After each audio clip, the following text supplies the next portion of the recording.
2, 1, go. Auf geht's. Spitze. Sehr schön. Go, go, go, go, go, go, go, go, go, go, go.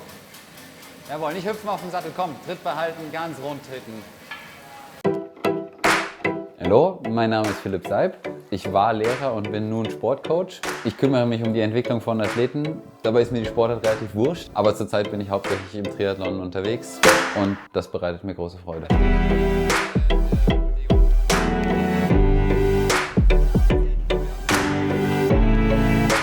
Athleten umfassend auszubilden ist, glaube ich, die größte Freude. Und klar, ich müsste lügen, wenn ich nicht sagen würde, dass ich sportlichen Erfolg nicht irgendwie extrem cool finden würde. Also man könnte auch immer sagen, dass ein Trainer quasi die Neurose der eigenen Vergangenheit antreibt, was man sportlich selbst nicht erreicht hat, was man als Trainer erreichen kann. Also ich glaube, es ist ein Misch aus allen Sachen.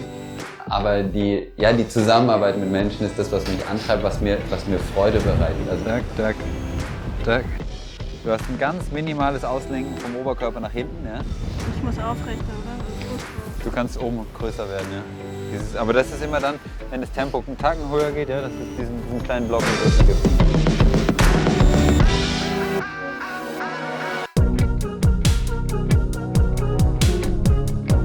Mein regelmäßigster Arbeitsplatz sicherlich der PC, weil meine Sportler alle dezentral verteilt sind und ich mit denen sowohl über Training Peaks als auch übers Telefon, über WhatsApp im Austausch stehe und das auch eine der wichtigsten Quellen ist. Also ich brauche die Information von denen und ich brauche auch die Information über die reinen Daten hinaus. Der Arbeitstag beginnt nicht um 9 und endet um 16 Uhr oder so, weil auch für viele meiner Sportler einfach der Tag da nicht endet, sondern es ist halt häufig so, dass jemand eine letzte Einheit hat und ich zum Beispiel das Feedback möchte, wie hat er sich dabei gefühlt? Und dann natürlich, das sind kurze Absprachen. Also da passieren jetzt keine basalen Sachen mehr, über die man diskutiert, aber dass man nochmal einen kurzen, ich nenne es mal einen Recheck hat, wie es die nächsten Tage weitergehen soll oder wie vor allen Dingen ein konkreter nächster Tag aussieht. Beispiel, es hat wieder jemand angefangen, nach einer Verletzung zu laufen. Oder er hat irgendwas Neues an Material, hat was ausprobiert. Wir haben gesagt, okay, machen wir die Einheit, ja oder nein. Hängt eben davon ab, wie das Gelingen an dem Tag war. Dann gibt es kurze Absprachen und ansonsten tendenziell immer so im Wochenrhythmus. Hi Yannick, ich habe dich gerade nicht erreicht, deswegen jetzt per Sprachnachricht. Grundsätzlich sieht noch alles ziemlich geschmeidig aus, aber wäre dir dankbar, wenn du da ein kurzes Feedback zu gibst. Heute bitte wirklich gut auffüllen, wenn du morgen was planst, gerne einen lockeren Lauf, da die Laufkilometer diese Woche noch relativ dezent sind. Und vielleicht sollten wir noch mal kurz ein Wort drüber verlieren, wie das Radtechniktraining aussieht. Hast du eine Ahnung, wie der Kurs Indoor beim Europacup verläuft? Erstmal einen schönen Tag und liebe Grüße. Mach's gut.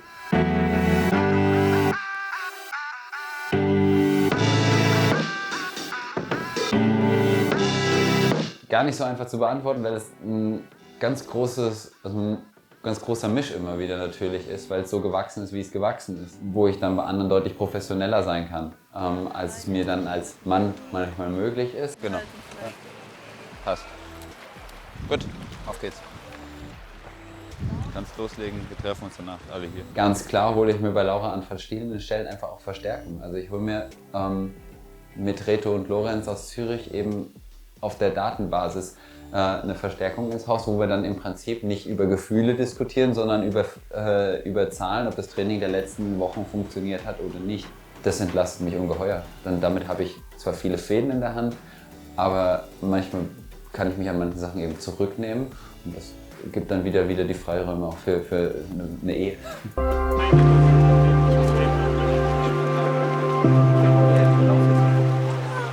Der deutliche Philipp. Er opfert sich. Ich opfer mein Handtuch. Nein, nicht. Doch, will ich wenigstens ab.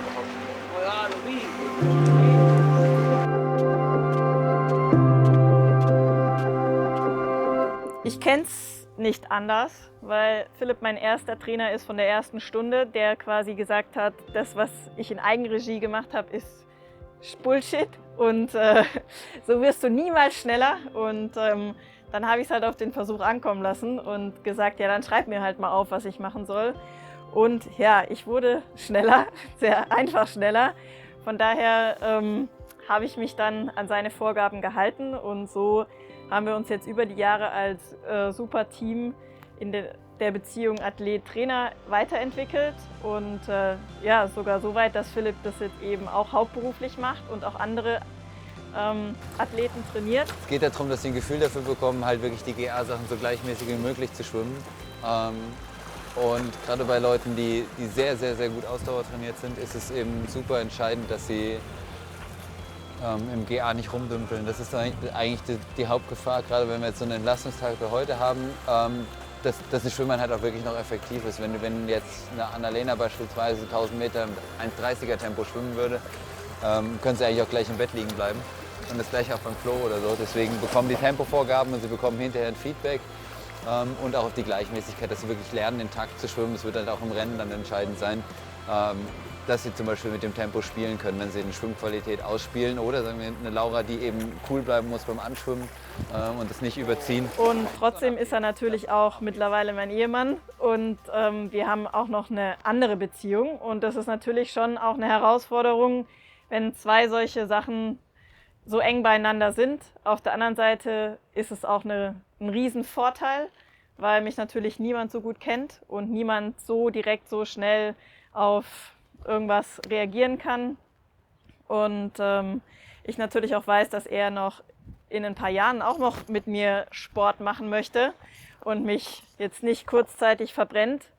Aber natürlich ist es so, dass es nicht immer nur alles Sonnenschein ist und wir da durchaus auch mal an unsere Grenzen kommen und da auch schon einige Konflikte austragen mussten, die uns aber eigentlich dann wiederum noch enger zusammenschweißen und uns als Team dann noch stärker werden lassen.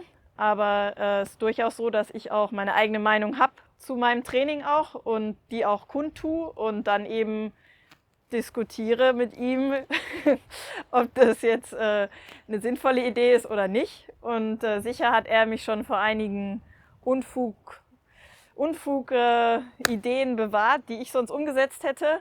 Aber ich glaube, dass ich auch teilweise mich schon auch gewinnbringend einbringen konnte mit meinen Ideen. Und das ist halt am Ende dann auch vielleicht das Coole an dem Team.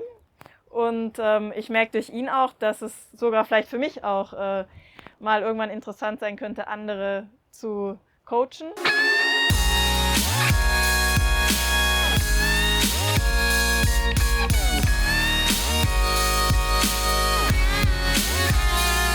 Ein brutal gut gesunder Ehrgeiz. Also die gibt sich so gut wie nie zufrieden. Also selbst wenn Laura mit 10 Minuten Vorsprung durchs Ziel gelaufen ist, findet sie eigentlich relativ schnell den Haken an der Geschichte. Das ist nicht negativ gemeint, sondern das ist absolut positiv gemeint. Also aus diesem Streben heraus entstehen eben Leistungen, die sie bringt. Dann eine unfassbare Motivation, an sich zu arbeiten, an den Dingen zu arbeiten, ja, am Ende auch eine Qualität am Tag X zu liefern. Also das ist auch jemand am Wettkampf, sich selbst so in die Pflicht zu nehmen zu können, wie sie das tut, ist besonders. Ja. Laura hat sehr spät mit dem Leistungssport begonnen. Für viele wäre der Weg, den Laura gegangen ist, verschlossen, weil sie gar nicht diese Offenheit mitgebracht hätten, all diese Dinge umzusetzen.